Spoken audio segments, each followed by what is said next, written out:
it's kind of forced me to examine what my own practice as a contemporary arts practitioner means in relation to my identity as a Muslim and to, let's say, a family heritage of people who are either, who are well versed in the religion, who are Sharia law practitioners or experts. My grandfather translated the Quran into English for Radio Brunei, which he was working for at that time. My grandmother was a pioneering Islamic feminist. These are people whose, my parents, both Islamic experts, these are people whose very worldly activities are very much rooted in a belief system and a relationship to a culture and the institutions of the religion. But yet, in contemporary arts practice, for me, working in theatre and now in film, that's not necessarily the case. In fact, it's not the case.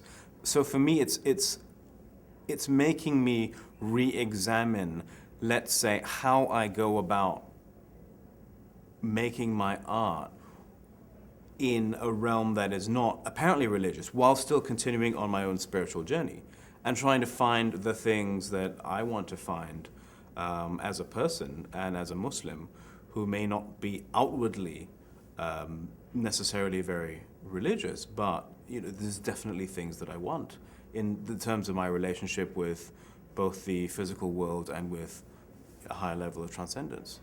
There are Muslim creators, whether in the Muslim world or in other countries around the world, for whom their art is not intrinsically connected with their faith.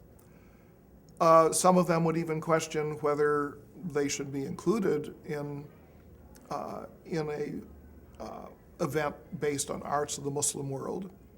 And yet not to include them would be to imply that the arts of the Muslim world are strictly religious.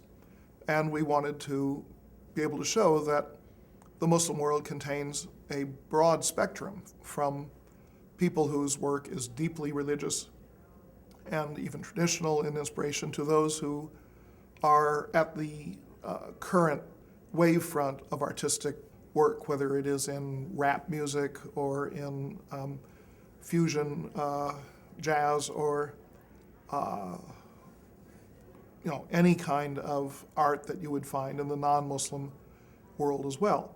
By wrapping these together, our hope was to show that the Muslim world is not monolithic in its cultural form, but that it was also not explicitly religious in all of its cultural manifestations.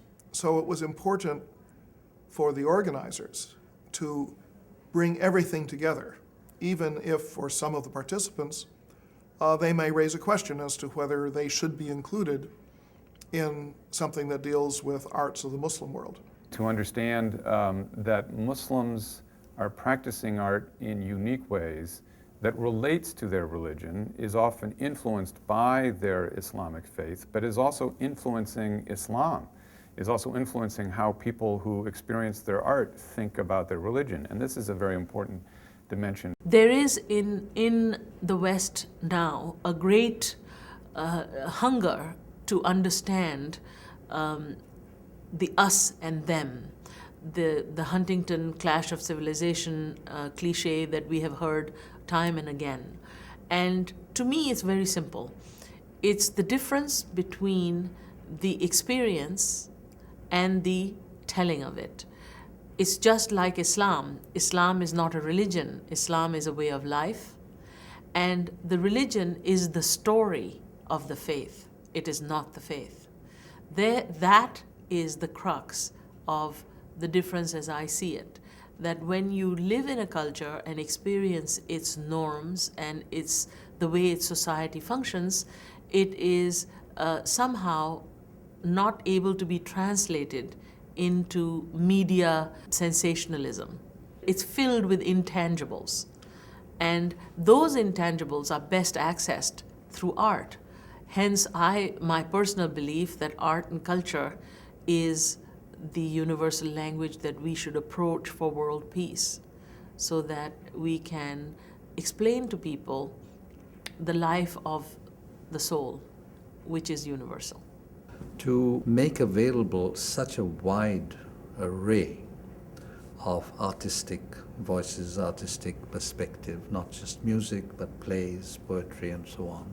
And then the degree of success that this has achieved. I mean, it is really a tremendous achievement to bring this together, than to have Mayor Bloomberg address it, and the coincidence that it comes after President Obama's speech. So all this does give it the potential of especially of bringing the realization, we hope, to a wide audience in the US, that the Islamic world is not just composed of terrorists, and that there is a long and deep history of culture. I think it is very important that one has a better understanding of different cultures, because only through that better knowledge can we disable prejudice. A lack of understanding of different cultures and civilizations detracts and in fact makes it difficult to have a fuller understanding of what they stand for.